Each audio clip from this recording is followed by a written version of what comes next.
Aloha! This is my popular culture journal video essay. In my presentation, I will talk about the things that I would like to overcome that I engage with in popular culture and my specific plans on how to overcome them. Number one, I like to limit my screen time watching Grey's Anatomy.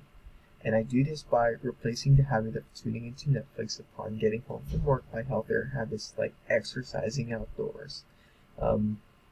Number two, since an episode takes about 43 minutes, I will set up a time limit on my phone to watch 3 episodes per week. I will also set up a digital reminder to to limit my Netflix streaming. I engage with popular culture for an average of 3 hours on a daily basis, 3 hours and 20 minutes to be exact, and I spend an hour and a half watching Grey's Anatomy, which I've included in one of my journals, so I will limit that.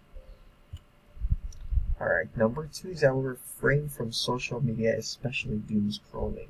In my journal, I've also included watching funny videos, which I engage with for like an hour and a half on average on a regular basis.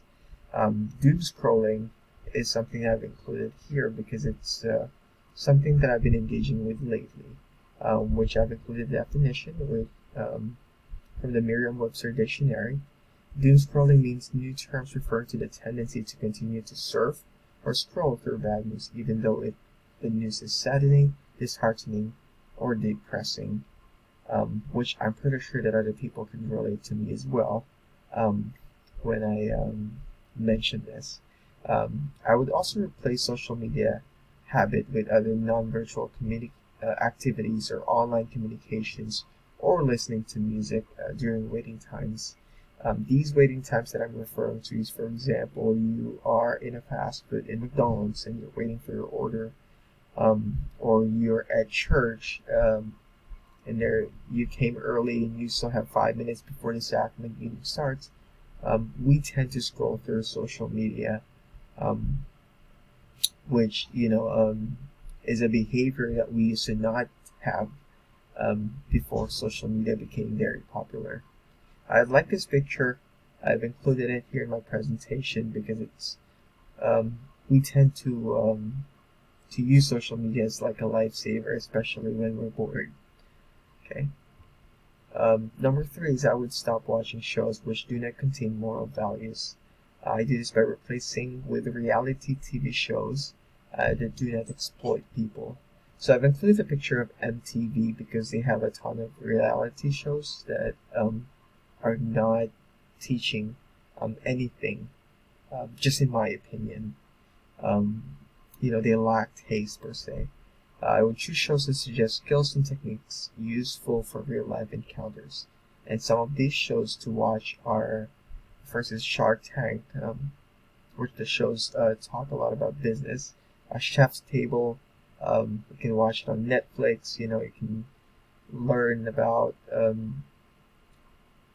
cooking tips and stuff like that. Number three is educational videos, and one example of that is the master class.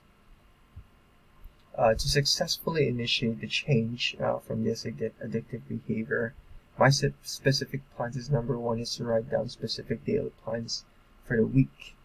Include an hour and a half or 2 hours every day to engage with popular culture. When planning, I will prioritize education, work, relationships, and health before entertainment comes.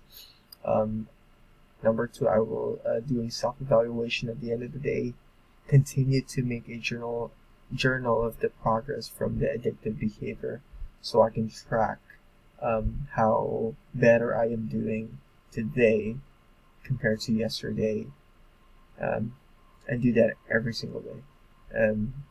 Another one that's included in that is to reward myself by engaging in non-popular culture habits.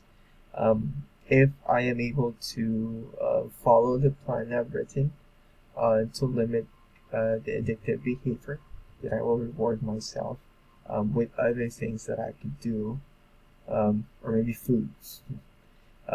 Lastly is to stay committed to the goal. If relapse occurs, I refocus by asking another person to hold myself accountable to do better. Other people who are supportive is always a good um, um, plan, to include to overcome these addictive behaviors. And yes, this is my plan. And mahalo.